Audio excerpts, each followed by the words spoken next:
오늘 함께 나눌 말씀은 갈라디아서 2장 11절에서 14절 말씀입니다.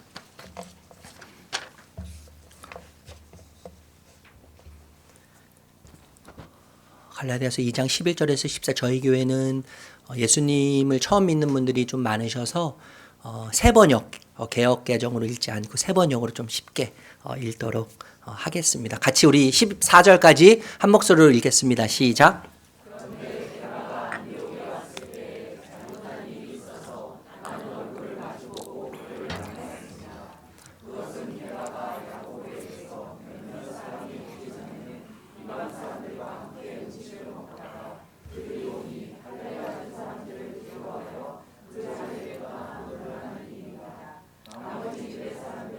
그와 함께 위선을 하였고 마침내는 바나바까지도 그들의 위선에 끌려갔습니다.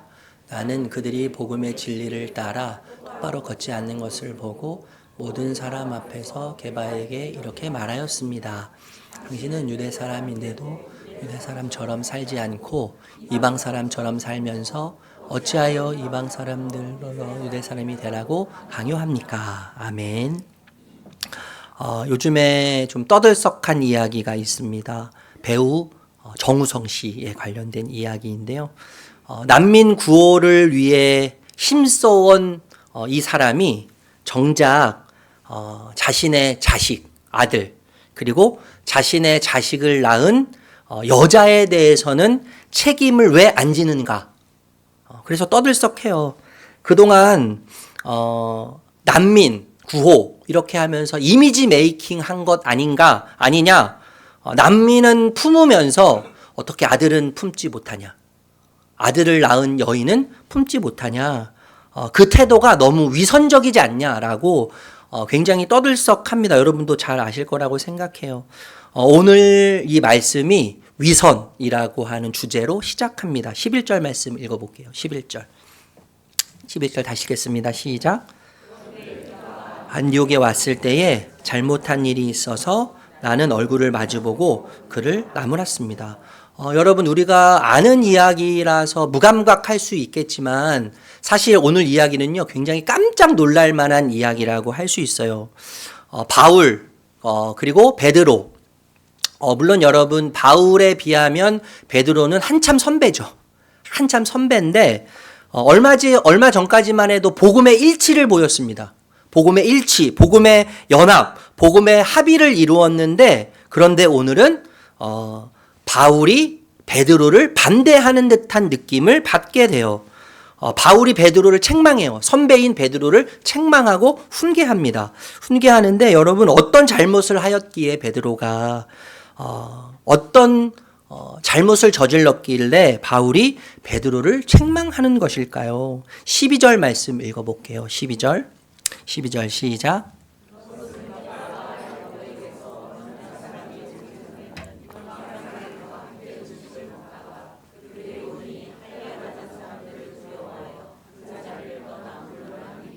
우리가 12절 말씀 보면요. 함께 음식을 먹다가 이런 표현이 있습니다. 먹다라고 하는 표현을 보니까 헬라어의 시제에 여러분 의미가 굉장히 많은 의미가 담겨져 있어요. 이 헬라의 문법에서 이렇게 연구해 보니까요. 이 먹다라고 하는 표현이 미완료형이라는 거예요. 아직 완료되지 않은 상태라는 것을 의미하는 것이죠. 그러니까 그러면 쉽게 이야기하면 함께 음식을 먹다라고 하는 이 표현 속에는 과거로부터 지금까지 계속 지속적으로 음식을 먹고 있는데 이방 사람들과 식탁 교제를 계속 하고 있다고 하는 의미가 담겨져 있는 것이죠. 이해되시죠? 그런데 어느 날 그날도 동일하게 이방인들과 이 베드로가 식탁 교제를 하고 있었습니다. 그런데 여러분 갑자기 유대인 신자들이 안디옥을 방문했어요. 유대인 신자들은 어떤 자들이냐 하면 믿음 플러스 알파를 주장하는 자들이에요. 믿음으로만 구원받는 것이 아니라 믿음으로만 하나님께 속할 수 있는 것이 아니라 반드시 행위가 따라야 된다. 율법을 다 지켜야 되는데 율법을 지키기 이전에 할례를 받아야 된다. 할례를 강조하는 사람들이야. 믿음 플러스 알파. 믿음과 할례를 반드시 받아야만 하나님께 소속될 수 있다. 하늘에 소속될 수 있다. 이렇게 주장하는 자들이 식탁교제 가운데 베드로에게 보이기 시작했다는 거예요. 표현해 보니까 여러분 야고보에게서 몇몇 사람이 왔다 이렇게 이제 이야기하는데 여러분 야고보에 대해서 여러분 잘 알고 계시지 않습니까? 야고보는 예수님의 형제죠. 그리고 예루살렘 교회의 리더예요. 담임 목사급이에요. 그리고 우리가 잘 아는 것처럼 이 야고보는 베드로와 그리고 바울, 바나바와 복음의 일치를 경험하고 복음의 연합에 대해서 함께 논의했던 적이 있습니다. 지금 바울이 계속 지속적으로 선포하고 있는 이 복음, 그리고 베드로가 선포하고 있었던 복음과 야고보가 전하고 야고보가 이해한 복음은 하나예요. 일치예요. 일치성이 있어요. 그런데 그들로부터 지금 유대인 신자들이 파송을 받았다는 것이죠. 야고보의 이름으로 안디옥이라고 하는 곳에 지금 야고보의 이름으로 유대인 신자들이 왔다는 거죠. 잘 이해가 되지 않지 않습니까? 오류가 좀 있다고 생각 들지 않습니까? 여러분 사도행전 15장 24절을 읽어보도록 할게요. 사도행전 15장 24절 읽겠습니다. 시작.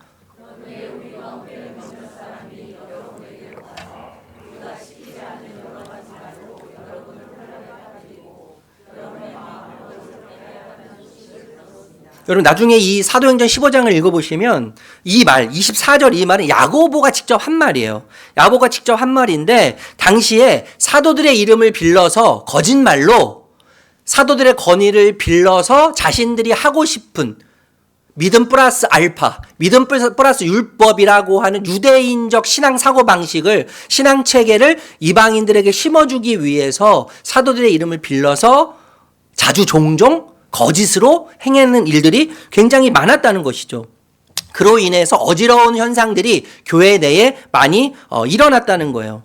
여러분 이런 관점에서 보면 유대인 신자들은 어떻다고 이야기할 수 있겠습니까? 야고보에 의해서 파견되지 않았다고 생각할 수 있어요. 야고보는 그렇게 부탁할 사람도 아닌 거죠. 여러분 이들은요 갈라디아 교회 1장에 보면 몰래 들어온 사람, 가만히 들어온 사람이란 표현이 있는데 이들은 말 그대로 그 사도의 이름을 빌려서 가만히 거짓으로 몰래 들어와서 교회를 혼란시키려고 목적을 가지고 들어온 사람이라는 것을 생각할 수 있어요. 얼마 전에 여러분 저희 교회 이단이 찾아왔습니다. 와서 삼일체 하나님을 믿으면 지옥 갑니다. 목사님이시면 저한테 이제 목사님이세요? 목사님 삼일체 하나님을 믿으면 지옥 가요. 하나님은 한 분밖에 안 되는데 왜 삼일체 하나님을 믿으세요? 이렇게 해서 이제 왜곡해서 믿는데 여러분 우리 교회도 슬슬 이단들이 눈독을 들이기 시작했다는 거예요. 그래서 제가 이제 앞에 붙여놨는데 그런데 문제는 뭐냐 하면 베드로가 이들을 보고 나서 보인 반응이죠. 이들 식탁 가운데 이방인들과 함께 식탁 교제를 나누는 가운데 그들을 보고 나서 베드로가 어떤 반응을 보였느냐라면 슬그머니 일어나 어떻게 해요? 자리를 떠나는 거예요. 슬그머니 일어나 그들을 의식해요. 유대인 신자들을 의식하면서 지금까지 이방인들과 함께 식탁 교제를 했는데 그런데 그들을 보고 슬그머니 일어나서 자리를 떠난다는 것이죠. 여러분 유대인에게는 정결법이 있습니다. 정결법이 있는데 문서로 조항으로 만든 것이 300개 정도 된다고 그래요. 300개. 그러니까 조항으로 만들지 않은 정결법을 보면 그보다 훨씬 더 많겠죠. 300개 정도가 되는데 70%가 음식과 관련돼 있다고 그래요.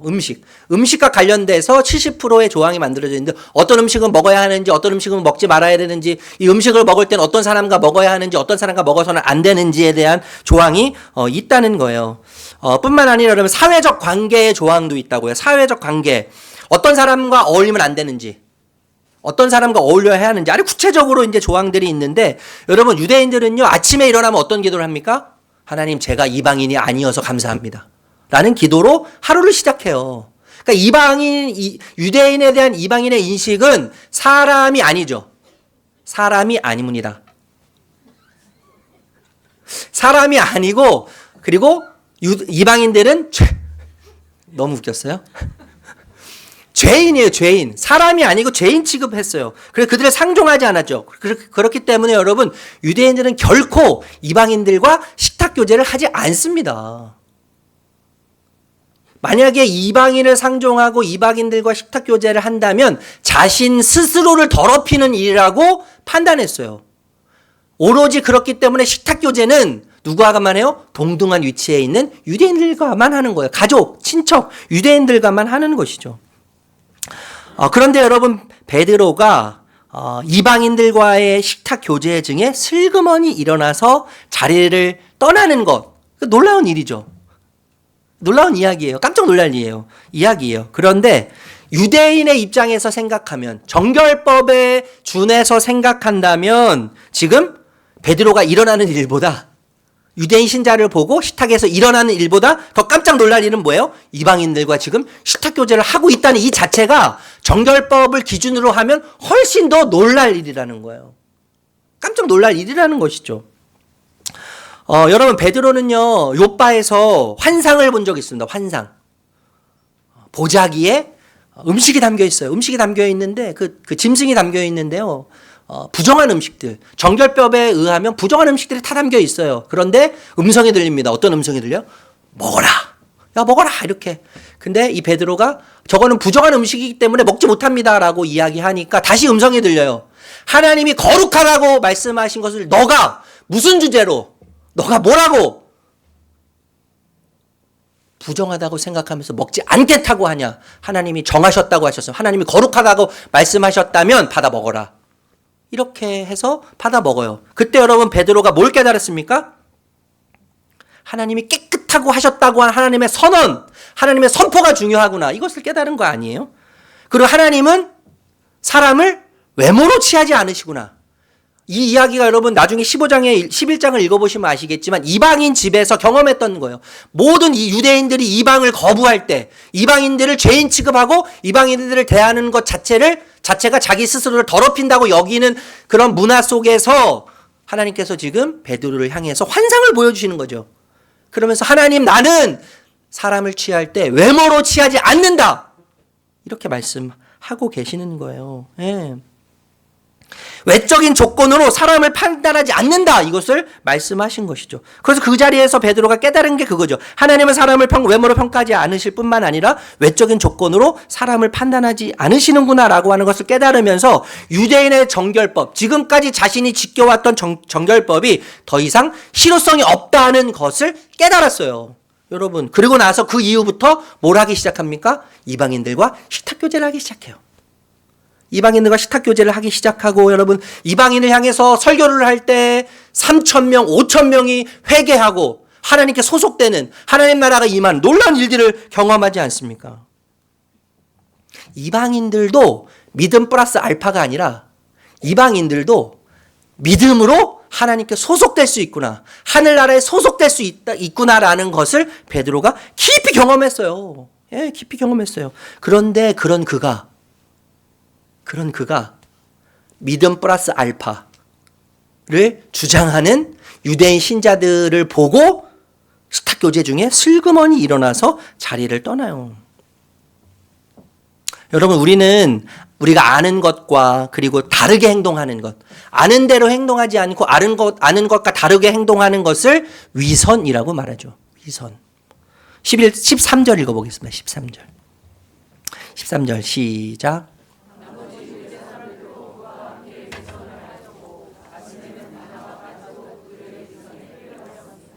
여러분, 이 위선이라고 하는 말이 헬라어로 히포크리시스라고 해요. 그러니까 무대에서 공연한다 이런 뜻이라는 거예요. 무대에서 공연하고 연기하고 거짓 외모를 가장하고 꾸미는 거, 그런 의미가 담겨 있어요. 그 이후에 가면을 쓰기 이제 시작하는데, 이 위선이라고 하는 말이 연기, 그 가장된 외모, 이런 의미여서 이런 의미가 점점점 발전하면서 가면이라고 하는 의미로 확장되었다는 것이죠. 여러분, 책 중에 페르소나, 누구에게나 가면은 있다라는 책이 있더라고요. 읽어보지는 않았는데 짐작할 수 있지 않겠습니까? 누구에게나 가면은 있다? 여러분, 인간 누구나 저를 포함해서요. 제가 그렇게 거룩하지 않아요, 여러분. 그렇게 믿음이 좋지 않아요. 두려움도 많아요. 염려도 많고 불안하고 걱정도 많아요. 제가 여러분 이렇게 앞에서 어쩌면 가면을 쓰고 여러분 앞에 서 있는 것일 줄도 몰라요. 믿음이 좋은 것처럼 보이고 막 좋은 말을 하니까 믿음의 말을 하니까 믿음이 굉장히 훌륭해 보이는 것 같지만 사실 저 안에도 가면이 얼마나 많은지 모릅니다. 예, 여러분 우리 사회는요 가면을 강조하는 사회 아니에요? 가면을 강조해요. 예, 우리 문화가 가면을 강조해요. 그래서 우리 모두에게 수많은 가면이 있도록 조장해요. 만들어요. 체면, 이익, 자존심, 존재감, 평판, 이미지, 타인의식 관련된 가면이 우리 안에 얼마나 많이 있습니까, 여러분? 그래서 수시로 이 가면을 바꾸고 가죠. 수시로 이 가면을 바꿔가면서 사용해요. 때에 따라서, 사람에 따라서, 환경에 따라서, 현실에 따라서, 분위기에 따라서 우리는 계속 가면을 바꿔가요. 우리 안에 뭐가 있다는 거예요? 위선이 있다는 거예요. 여러분, 위선이 있다는 거예요. 여러분, 레리 크랩이라고 하는 분이 계신데 이분이 영적 가면을 벗어라 이런 책을 쓰셨더라고요. 제가 읽고 싶어서 이제 책을 사려고 하는데 이해가 되실 겁니다. 우리 신자에게도 영적인 가면이 있다는 거예요. 세속적인 세상에서 세속적인 사람들이 세속적인 방법으로 살아가기 위해서 가면을 쓰지만 우리가 거룩하신 하나님 앞에서 그 완전하고 온전하신 하나님 앞에 설 때도 우리가 신자로 서지만 그럼에도 우리는 영적인 가면을 쓰고 하나님이 보시지 못할 거라고 생각하고 그 꿰뚫어 보시는 하나님 앞에 서면서 모든 것을 아시는 하나님 앞에 서면서도 신자들에게 영적인 가면이 있어서 그 영적인 가면을 쓰고 선다는 것을 이야기하고 싶은 것 아니겠습니까? 제가 부교육자로 사역할 때 우리 그 청년 담당 목사님이 중직자 자녀들, 교회 나오지 않는 중직자 자녀들을 신방을 했어요. 신방을 하고 저랑 대화를 나누는데 뜻밖의 이런 얘기를 하시더라고요. 중직자 자녀들, 장로 권사 자녀들이 교회에 나오지 않는 가장 큰 이유가 뭐냐 하면 여러분 뭔지 아세요? 중직자 자녀들이 교회에 나오지 않는 가장 큰 이유는 뭐냐 하면 교회에서 하는 모습하고 집에서 하는 모습이 너무 다르다는 거예요. 교회에서 보이는 장로 아버지의 모습, 교회에서 보이는 엄마 권사의 모습과 집에서 보이는 엄마 아빠의 모습이 너무 다르다는 거예요. 그 반만이라도 되면 교회 나가겠다는 거예요. 근데 엄마를 보고 아빠를 보면 장로고 권사인데 하나님이 안 계신 것처럼 행동한다는 거죠. 그러다 교회 나갈 이유를 모르겠다는 거예요, 여러분. 할 말이 없는 거예요. 예수님 믿으라고 할 말이 없는 거예요. 얼마 전에 제 딸이 저한테 그렇게 이야기했는데 아빠, 교회가 너무 가기 싫어. 아빠가 목사인데 아빠가 목회하는 교회니까 아빠만 가면 되지 왜 굳이 내가 왜 가야 돼? 교회가 너무 가기 싫다고 눈물이 난대요. 한 주는 막 이렇게 기도하고 학교에서 기도하면서 찬양을 하는데 교회를 생각하는데 막 눈물이 나는 거예요. 그래서 저는 한편으로 하나님이 교회를 가라고 하는 감동을 주셨나 보다. 이런 기대를 갖고 물어봤어요. 왜 눈물이 났니? 그랬더니 교회가 너무 가고 싶은 마음이 커졌어. 기도하는 중에 교회를 더 가기 싫다는 거예요. 더 가기 싫고 교회를 내가 왜 가야 되는지, 그 교회를 내가 왜 가야 돼? 예수 복남교회 아빠가 목회하는 거 내가 목회 안 하는 교회를 내가 왜 가야 되느냐고. 막 눈물이 그렇게 났다는 거예요. 나와서도 울고 친구를 끌어안고 울고. 그러면서 저한테 하는 말이 뭐냐면 아빠 왜 성도님들 대하듯이 나를 안 대해? 성도님들은 그렇게 사랑으로 대하고 그렇게 환한 미소로 대하고 그렇게 사랑하면서 하고 오셨어요. 저 흉내를 내더라고요. 근데 아빠 왜 나한테는 왜 그래? 왜 나를 투명인간 취급해? 제가요 빵 맞은 느낌이에요. 나에게 가면이 있었구나. 나에게 가면이 있었구나. 그걸 느끼는 거예요. 성도님을 대하는 가면과 자녀를 대하는 가면이 달랐던 거예요, 여러분. 저에게요. 목회자 중에 여러분들이 아실 수도 있겠는데요. 스티브 자이슬러라고 하는 분, 책을 많이 쓰셨어요. 책을 읽어보신 분들 아실 거예요. 이분이 이런 정말 뼈 있는 이야기를 하셨습니다. 외식적인 기독교는 진정한 기독교의 가장 큰 적이 될지도 모른다. 외식적인 기독교는, 가면을 쓴 기독교는, 가면을 쓴 신자는 교회의 최대의 적이다. 제가 여러 번 몇 번 말씀드렸지만 적은요, 외부에 있는 것이 아닙니다. 우리에게 있어요. 나에게 있어요. 내 내면에 있어요. 가면을 자꾸 바깥끼는 가식적인 내 안에 적이 존재하는 거예요. 그러니까 여러분, 가식적인 나는 교회의 가장 큰 적이 될 수 있죠. 하나님 입장에서 가장 큰 하나님의 대적자가 얼마든지 될 수 있어요. 이거 너무 무서운 이야기예요, 여러분. 외식적인 기독교는, 가면을 쓴 기독교는, 가면을 쓴 신자는 진정한 기독교의 가장 큰 적일지 모른다. 여러분, 그런데요, 이 위선뿐만 아니라 부정적인 것들은 바이러스처럼요, 전염성이 굉장히 강합니다. 13절 다시 한번 읽어볼게요. 13절 읽어보겠습니다. 시작.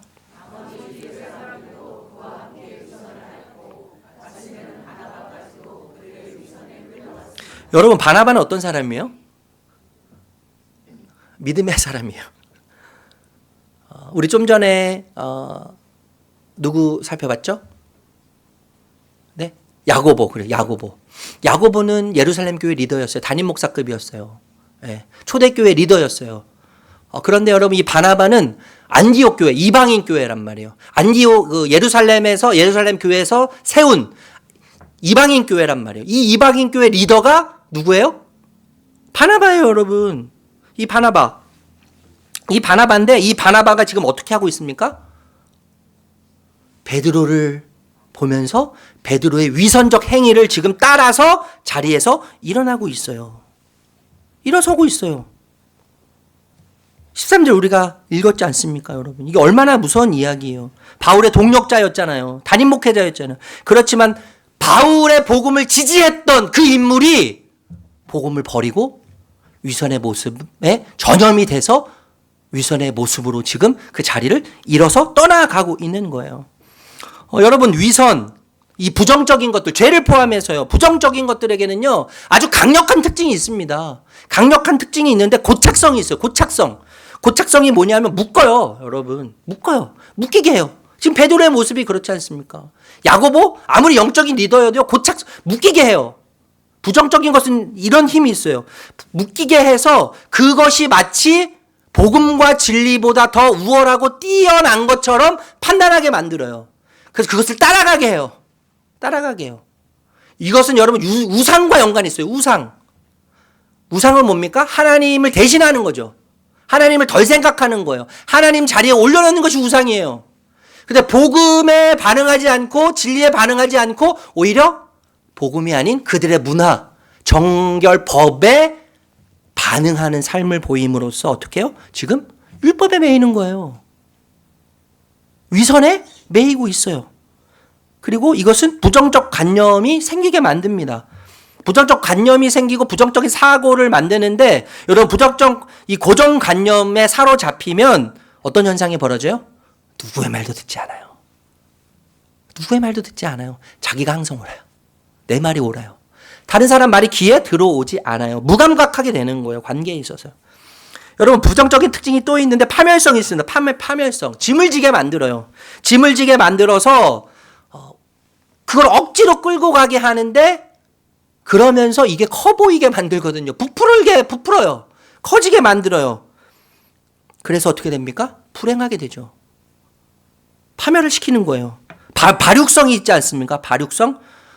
바늘도둑이 소도둑 된다는 우리말이 있는 것처럼, 여러분, 욕심이 잉태하면 죄를 낳고 죄가 장성하면 뭐가 되는 거예요? 사망이 되는 거예요. 발육성이 있어요. 계속 성장해요. 이 더 부정한 것은 계속 성장해요. 아까도 말씀드렸지만 전염성이 있습니다. 전염성. 저는 잘 몰랐는데 말씀 준비하다가 알아보니까 썩은 사과가 같이 모여 있으면 주변에 있는 건강한 사과도, 깨끗한 사과도 썩는다고 하더라고요. 이 전염성이에요. 부정적인 것의 전염성, 이 위선, 죄의 전염성이죠. 바이러스처럼 여러분 전염성이 굉장히 강합니다. 요즘 우리 기독교 신자들 사이에서 유행처럼 번지는 이 전염성이 강한 증후군이 몇 개가 있다고 해요. 몇 개가 있는데 그 중에 하나가 뭐냐면, 다른 사람이 하겠지. 내가 안 해도 저 사람이 할 거야. 이거예요, 여러분. 그러니까 힘든 일을 의식적으로 기피한다는 거예요. 내가 할 일은 따로 있어. 내가 할 일은 따로 있어. 그러면서 점점점 나태해지는 거예요. 내가 안 해도 되고 내가 할 일은 따로 있고 저 사람이 그 일 할 거야 라고 하는 생각은 점점점 시간이 가면 갈수록 그 사람을 나태하게 만듭니다. 그 사람을 나태하게 만들 뿐만 아니라 예수님을 닮아가는 일에도 나태하도록 영적으로 다운시킨다는 것을 우리가 기억해야 돼요. 괜찮겠지 증후군 있다고요? 괜찮겠지 증후군? 괜찮겠지. 조금씩 진리와 복음에서 우리의 시선을 돌리는 거예요. 처음 조금씩 돌리는 거예요. 복음에서, 진리에서 우리 시선 조금씩 돌립니다. 처음에는 뭐 이상하지 않아요. 괜찮은 것 같아요. 그러면서 조금씩 더 겪는 일을 하기 시작해요. 그러면서 세상의 문화에 물들고 세상의 가치관에 물들면서 복음을 망각하기 시작하죠. 진리를 망각하기 시작해요. 결국엔 어떻게 돼요? 세상과 타협해요. 세상과 타협해야 되는 것이죠. 우픈 얘기죠. 웃기면서도 슬프고 슬프면서도 웃긴 이야기 아니겠습니까? 다시 본론으로 돌아와서 그런 위선적인 베드로를 지금 향해서 바울이 공개적으로 책망을 줍니다. 바울의 이 베드로의 이런 위선적인 행동은 여러분 복음을 저버리고 진리를 따르지 않는 행위죠. 지난주에 살펴봤지만 자유자를 어떻게 하는 거예요? 노예로 종으로 다시 끌어당기는 거예요. 신분을 변화시키는 거예요. 자유를 선포했는데 하나님께서 자유를 주셨는데 주인이 자유를 선포했는데 그 자유를 억압해서 다시 종으로 노예로 노예 신분으로 변화시키는 것이죠. 그거랑 다를 것이 하나도 없죠. 14절 읽어보겠습니다. 14절 시작.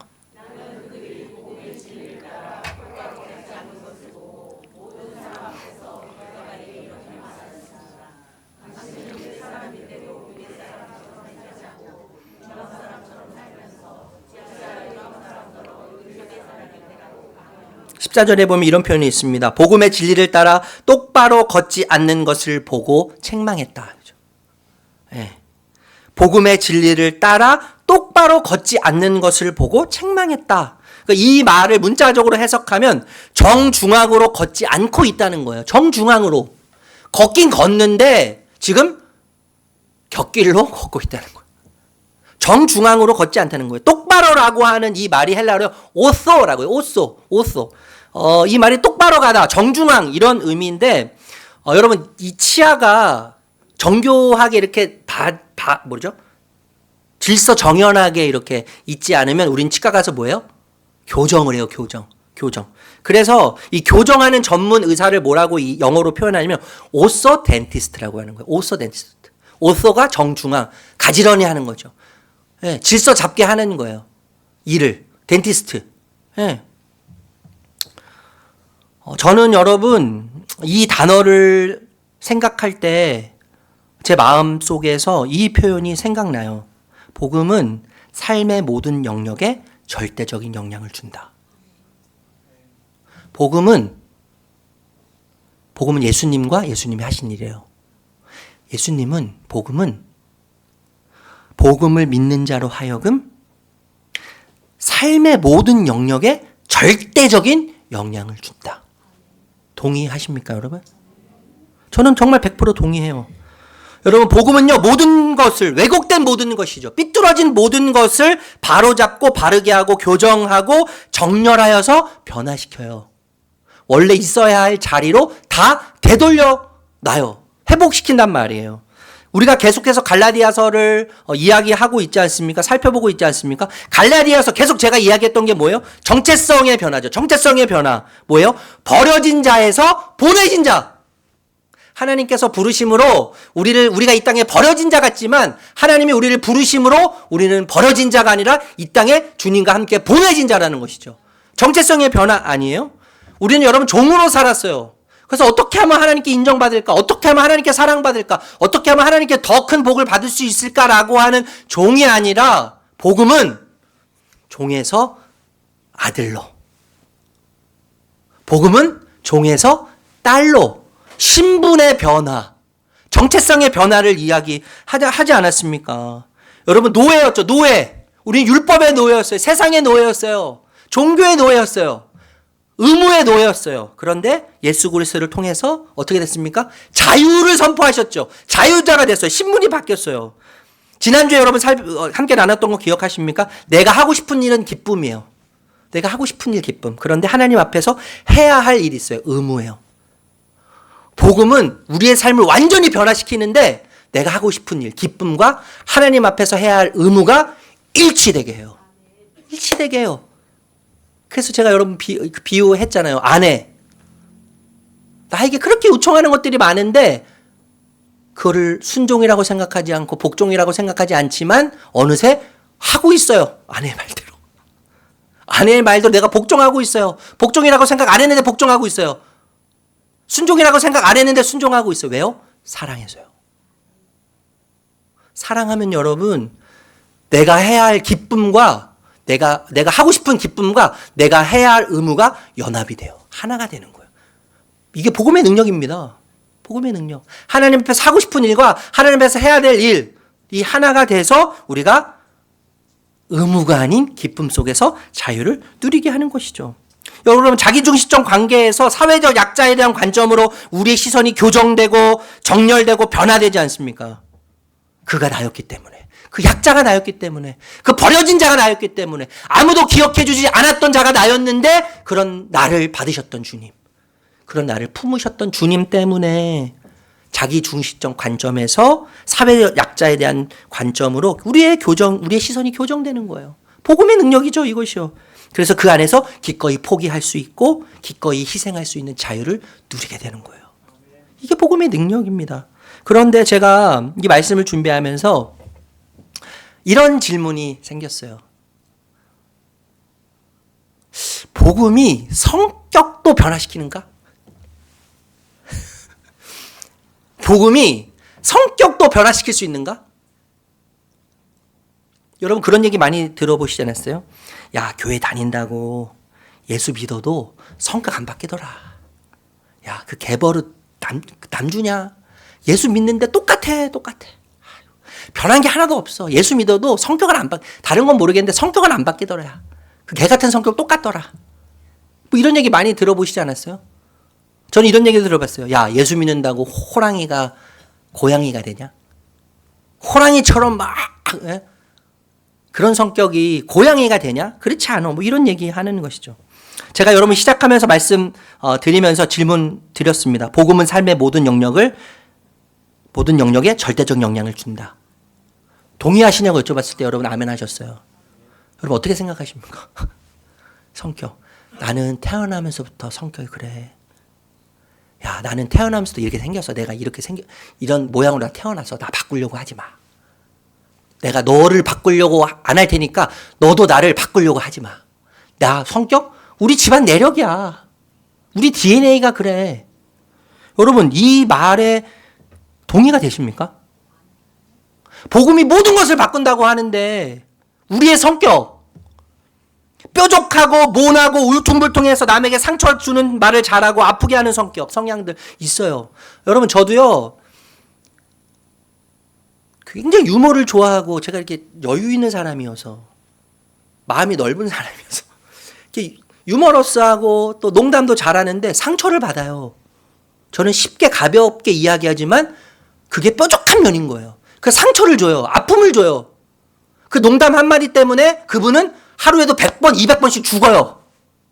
그걸 깨달았어요, 여러분.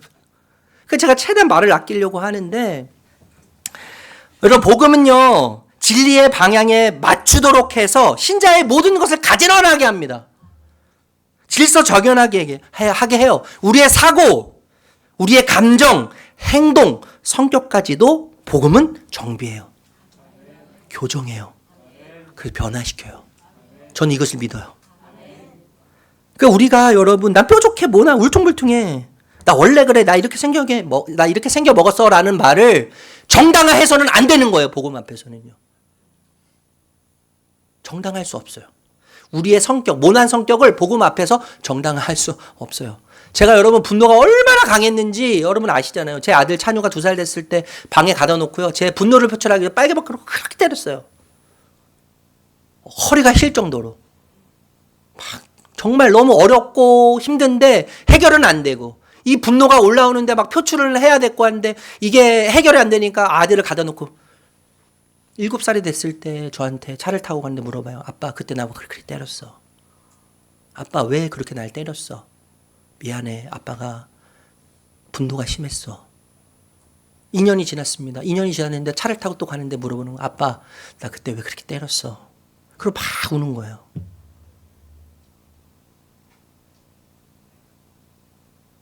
복음은 여러분 성격도 변화시키고 우리의 감정에도 영향을 줘요. 우리의 분노의 감정. 여러분 이 노래 있지 않습니까? 사자들이 어린 양과 뛰놀고 장 어린이도 같이 뒹구는. 여러분 사자들이 어린 양과 뭘 뛰놀아요? 사자들은 어린 양을 잡아먹어야죠. 그렇지 않아요 여러분? 어린이를 뭐 같이 뛴 건 어린이 잡아먹어야죠. 그러니 배가 이게 본성이에요. 이게 성격이란 말이에요. 독사굴에 어린이가 손 놓고 장난쳐도 물지 않. 독사굴에 독사가 어린아이가 손을 집어넣으면 깨물어 먹어야죠. 독을 품고 내가 얼마나 강한 존재인지, 위협을 받으니까 내가 얼마나 강한 존재인지 독을 내뿜어야죠. 그런데 독사굴에 어린이가 손 놓고 장난쳐도 물지 않는 거예요. 사자가 어린 양이 되는 거죠. 독사가 아이가 되고 양이 되는 거예요. 기질, 성품, 타고난 성향 다 복음 앞에서는 어떻게 되는 거예요? 다 정렬되는 거예요. 정렬되는 거예요. 다 새롭게 되는 거예요. 여러분 복음은요 감정도 변화시키고 우리의 성격도 변화시킬 수 있습니다. 예수님처럼요. 예수님을 닮아가게 하죠. 여러분 분노는 복음이 내 삶에서 영향을 미치고 있는지 가늠해 볼 수 있는 가장 중요한 잣대가 분노예요. 분노. 얼마 전에 우리 한 집사님이 저랑 마찰은 약간 이렇게 이게 뭐죠? 생각이 좀 달랐어요. 그래서 이제 서로 좀 불편한 일이 있었는데 그 집사님이 저에게 오셔서 그 말씀하시더라고요. 목사님 참 죄송합니다. 제가 분노 조절이 잘 안 돼요. 분노 조절이 잘 안 돼요. 제가 여쭤봤어요. 집사님 왜 이렇게 화내셨어요? 목사님 죄송해요. 제가 이 분노 조절이 잘 안 돼요. 근데 제가요 알아요. 분노 조절을 못하는 걸 알아요. 근데 제가 지금 기도하면서 노력하고 있습니다. 이 분노 조절. 제가 너무 힘들고 목사님 많이 힘드셨을 텐데 너무너무 죄송합니다. 절 위해 기도해 주세요. 그래서 제가 그 자리에서 우리가 끌어안고 기도했어요. 하나님, 우리 같이 분노 조절이 잘 안 됩니다. 내 뜻대로 분노도 난 조절할 수 있는 능력이 없는 사람입니다. 그러나 주님, 이걸 깨닫게 하셔서 우리를 주님 닮아가게 하시고 우리를 한 가족으로 묶어주십시오. 하나 되게 해주십시오. 이런 기도가 나오는 거예요. 이런 말씀을 마치도록 하겠습니다. 변화에 대해서 말씀드리고 있는데 미국에 폴 워셔라고 하는 목사님이 계세요. 이분은 어려서부터 변호사의 꿈을 가졌어요. 변호사가 되기 위해서 열심히 공부하다가 하나님의 부르심을 받고 목사가 되고 선교사가 되어서 페루에서 10년 동안 선교 사역을 하게 됩니다. 하루는 이제 미국에 돌아와서 교회를 개척하고 사역을 하시는데 집회가 있어서 외부 강사를 초청했어요.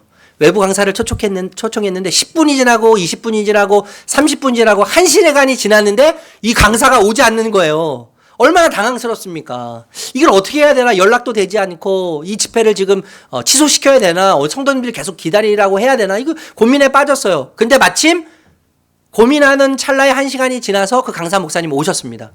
오셨는데 이 목사님이 하시는 말씀이고, 제가 오는데요 덤프 트럭이 제 승용차를 덮쳤습니다. 시속 100km로 달려오면서 제 승용차를 덮쳤습니다. 제 차는 완전히 산산조각이 나고 그 트럭도 제 차를 받고 전복이 돼가지고 완전 산산조각이 나서 그 운전자는 지금 응급실에 끌려가서 죽기 일보 직전이고 지금 어쩌면 죽었을지도 모릅니다. 그런데 저는 머리털 하나 상하지 않고 어떤 변화도 없이 지금 제가 이렇게 왔습니다. 여러분 이 이야기를 들을 때 하나님의 보호하심도 생각할 수 있지만 거짓말 아니야? 좀 뻥치는 건가? 이 상황을 모면하려고 거짓말하는 거 아니야? 라고 생각이 들 수도 있지 않아요? 여러분, 덤프트럭이요 100km 달려서 차를 들이받았는데 어떻게 머리털 하나 상하지 않고 멀쩡한 몸으로 물론 올 수 있겠지만 그렇게 와서 이야기하냔 말이죠. 거짓말처럼 느껴져요. 이 폴 워셔 목사님이 이 이야기를 통해서 어떤 말씀을 하고 싶었냐 하면 아마 지어낸 이야기인 것 같아요. 오늘 이 시대의 신자들이 세상 사람들에게 꼭 이와 같은 느낌을 준다. 덤프트럭에 와서 박았는데 시속 100km로 박았는데 어떤 변화도 없어요. 깨끗해. 멀쩡해. 네, 표시가 안 나. 여러분, 대형 화물 트럭보다 훨씬 더 강한 복음, 훨씬 더 강력한 예수를 만나면 표시가 나게 되어 있다는 겁니다. 표시가 나게 되어 있어요. 여러분, 예수님을 믿는다는 것은 뭐죠? 주인이 바뀌는 거죠. 예수님을 믿는다는 것은요, 주인이 바뀌는 거예요. 소속이 바뀌고 신분이 바뀌는 거예요. 주인이 바뀌면 사람은 반드시 변화되게 돼 있어요. 바뀌게 돼 있어요. 여러분, 예수님이 나의 주인이시라면 예수님처럼 변하게 되어 있어요. 그런데 변하지 않는다면 그것은 딱 하나죠. 아직 예수님이 내 삶의 주인이 아니신 거예요. 아직 예수님이 내 안에 없으신 거예요. 없으신 거예요. 여러분, 인간에게 최고의 영광은 무엇입니까? 존귀하신 예수님을 닮아가는 거죠. 그것만큼 영광스러운 것은 우리에게 없습니다. 우리에게 최고의 영광은 그 영광스러운 영원하신 주님을 닮아가는 거예요. 근데 우리는 예수님처럼 변할 능력이 없어요. 힘이 우리 안에 없어요. 그래서 예수님이 필요해요. 우리에게 복음이 필요해요. 은혜가 필요해요.